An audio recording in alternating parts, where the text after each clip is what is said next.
بسم اللہ الرحمن الرحیم بسم رب الحسین علیہ السلام۔ آغا ابوالفضل العباس علیہ السلام کے عاشقان، امام عالی مقام کے عاشقان کی خدمت میں، جوانوں کی خدمت میں عرض سلام و ادب۔ ایک سوال یہ ہے جو ہمارے نوجوانوں کے اذہان میں پیدا ہوتا ہے، وہ یہ کہ کیوں حضرت ابوالفضل العباس علیہ السلام کا روضہ، ان کا مزار مبارک جو ہے وہ کربلا کے دوسرے شہداء سے، امام حسین علیہ السلام اور ان کے اصحاب سے دور ذرا فاصلے پر بنایا گیا ہے؟ اس کا جواب یہ ہے، اس کے کچھ جوابات ہیں۔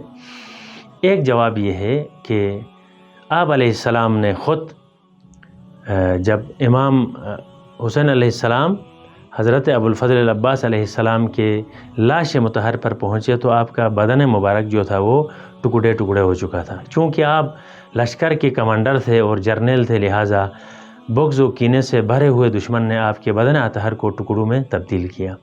لہٰذا امام علیہ السلام چونکہ آخر وقت میں حضرت ابوالفضل العباس علیہ السلام شہید ہوئے تھے، امام علیہ السلام اکیلے جا کے اس بدن مبارک کو، بکھرے ہوئے بدن کو اٹھا کر گنج شہیدہ میں نہیں لا سکے، جہاں پر دوسرے شہداء کی لاشیں رکھی تھی امام نے۔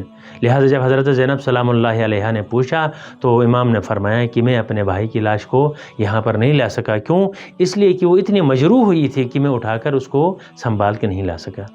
دوسری جو وجہ بیان ہوئی ہے وہ مقتل مکرم کے جو رائٹر ہیں، لکھاری ہیں، عبدالرزاق مکرم مرحوم، انہوں نے بیان کیا کہ امام علیہ السلام خود چاہتے تھے کہ حضرت عباس علیہ السلام کا مقام دنیا کے سامنے واضح کر سکے کہ مقام حضرت ابوالفضل العباس علیہ السلام دوسرے شہداء سے بہت بلند ہے، اور ان کا روضہ بھی منفرد بننا چاہیے اور لوگوں کے لیے مرجع خلائق بننا چاہیے۔